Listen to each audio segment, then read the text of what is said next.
Um martelo de ferro com cabo de madeira petrificada foi encontrado em 1936, incrustado em uma rocha que se formou há mais de 140 milhões de anos. Para a geologia, o objeto é impossível. Para a história, ele é um insulto. Como uma ferramenta feita por mãos humanas, pode estar selada dentro de uma pedra que existia antes mesmo dos primeiros primatas caminharem sobre a Terra.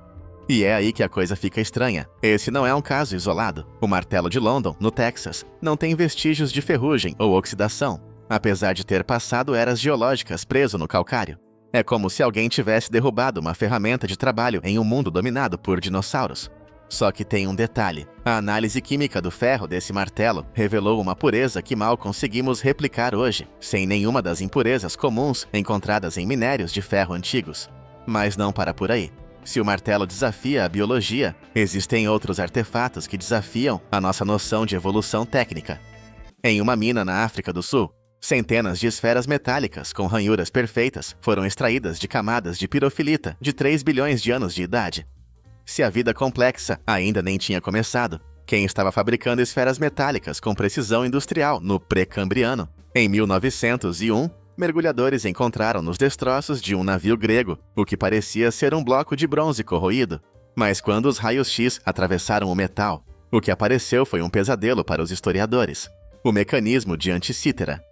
Era um computador analógico com mais de 30 engrenagens de precisão, capaz de prever eclipses e movimentos planetários, com uma exatidão que a humanidade só voltaria a alcançar 1500 anos depois. Como uma civilização que ainda usava espadas de bronze, conseguiu fabricar um relógio suíço milênios antes da Revolução Industrial. E é aí que a coisa fica estranha. A complexidade das engrenagens sugere que o mecanismo de Anticítera não foi o primeiro. Ele era o auge de uma tecnologia que simplesmente sumiu dos registros oficiais. Mas não para por aí.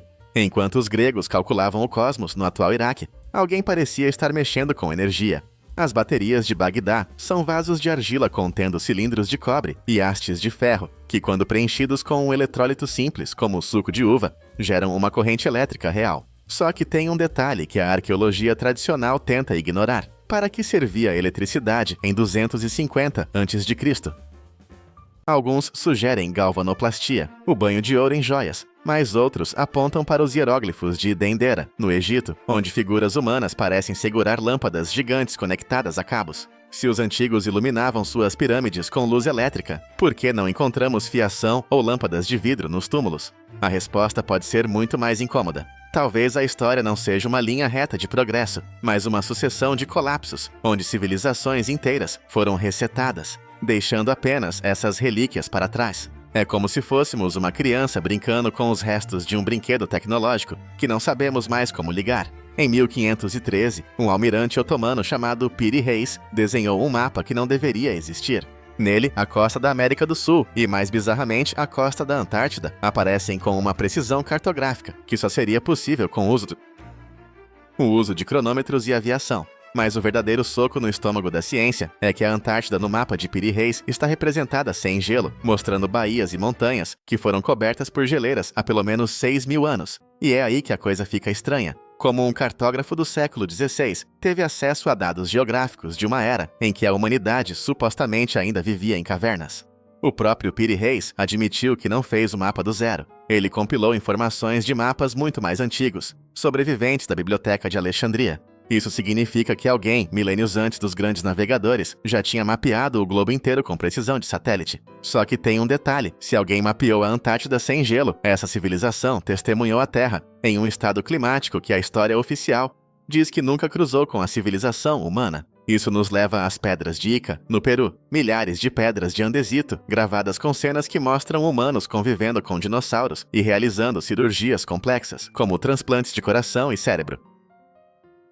Mas não para por aí. Se aceitarmos que essas pedras são reais, toda a nossa linha do tempo biológica e histórica é uma mentira. Estaríamos olhando para os restos de uma humanidade anterior que atingiu o ápice tecnológico e foi varrida por um cataclismo global, deixando apenas fragmentos de metal e mapas impossíveis como herança.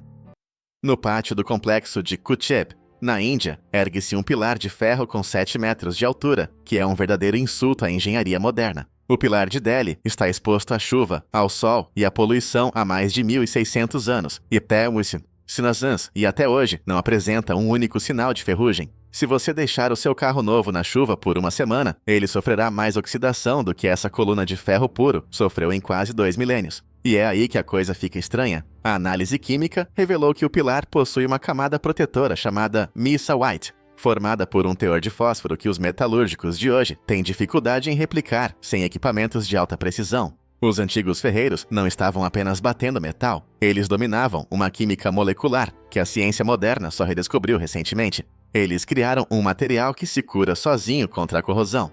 Só que tem um detalhe: esse domínio da matéria vai além de pilares gigantes. Ele chega ao nível invisível da nanotecnologia. A taça de Licurgo, um cálice romano do século IV, muda de cor dependendo de onde a luz bate. Ela fica verde quando iluminada pela frente e vermelha quando a luz vem de trás. Quando os cientistas colocaram fragmentos do vidro em um microscópio eletrônico, o choque foi total. O vidro está impregnado com nanopartículas de ouro e prata com apenas 70 nanômetros de largura.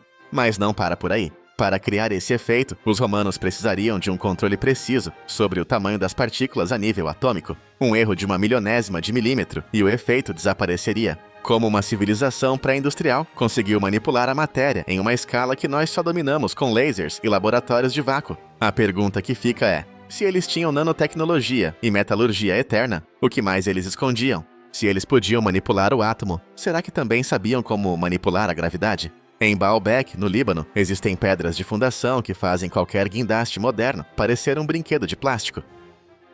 O Trilithon é um conjunto de 3 blocos de calcário, cada um pesando cerca de 800 toneladas. Mas logo ali perto, meio enterrada na pedreira, está a Pedra da Mulher Grávida, um monólito de 1.200 toneladas. Para você ter uma ideia, seriam necessários 20 caminhões de carga pesada modernos trabalhando em sincronia apenas para tirá-la do lugar. Como uma civilização antiga moveu essas massas por quilômetros e as encaixou com precisão milimétrica. E é aí que a coisa fica estranha. A arqueologia oficial diz que foram os romanos, mas os próprios romanos nunca reivindicaram a construção dessas fundações. Eles construíram seus templos em cima de algo que já estava lá. E esse padrão de construção impossível se repete no Egito. Se você olhar de perto para os sarcófagos de granito rosa no Serapéum de Saqqara, vai notar algo que não deveria existir. Ângulos internos de 90 graus perfeitos e superfícies tão polidas que são medidas em micras de precisão. Só que tem um detalhe: o granito é uma das pedras mais duras da Terra. Para cortá-lo com aquela velocidade e precisão, seriam necessárias serras com ponta de diamante, girando a altas rotações ou tecnologia sônica. No entanto, o registro histórico diz que eles usavam serras de cobre e areia. Tente cortar um bloco de granito com uma placa de cobre e você passará a vida inteira sem fazer um arranhão profundo. Mas não para por aí. Em Abusir, existem furos de broca perfeitamente circulares no granito, onde a espiral do corte mostra que a broca avançava na pedra com uma pressão e velocidade 500 vezes maior do que as nossas melhores furadeiras industriais de hoje. Isso não é trabalho manual, é usinagem de alta performance.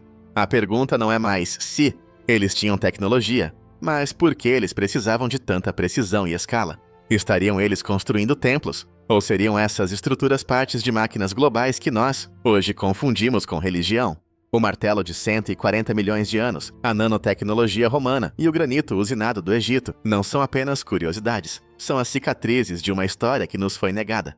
Quando olhamos para todos esses OOP Arts juntos, o padrão é claro: a humanidade não caminha em uma linha reta de progresso.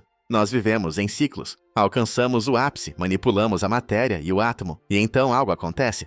Um cataclismo solar, uma inversão de polos, ou uma guerra que não deixou registros, e o sistema é reiniciado. E é aí que a coisa fica estranha. Nós somos a civilização da amnésia. Cada vez que recomeçamos das cavernas, olhamos para as ruínas do ciclo anterior e as chamamos de templos, ou pedras sagradas, simplesmente porque não entendemos mais a função técnica daquelas máquinas. O que hoje chamamos de magia ou intervenção divina pode ter sido apenas a Wi-Fi e a engenharia de uma humanidade que se extinguiu antes do nosso tempo começar. Só que tem um detalhe: se a história se repete, os objetos que estamos criando hoje, nossos microchips de silício e satélites, serão os artefatos impossíveis que a próxima versão da humanidade encontrará daqui a 10.000 anos. Eles olharão para os nossos restos e se perguntarão como homens primitivos conseguiram gravar informações em cristais de quartzo. Mas não para por aí. Existe uma evidência de que esse grande reset não foi apenas natural, mas talvez planejado. Existem relatos em textos antigos, do Mahabharata à Bíblia, que descrevem armas que faziam o céu brilhar, como 1000 sóis, e cidades inteiras virarem vidro em segundos. Será que a nossa tecnologia atual é apenas uma redescoberta de segredos proibidos? E se os deuses das mitologias fossem apenas os sobreviventes tecnológicos do ciclo anterior? O banquete da história oficial está desmoronando. E a próxima peça desse quebra-cabeça não está em um museu, mas escondida sob as areias de um deserto que guarda as provas de uma guerra nuclear ocorrida há 12 mil anos.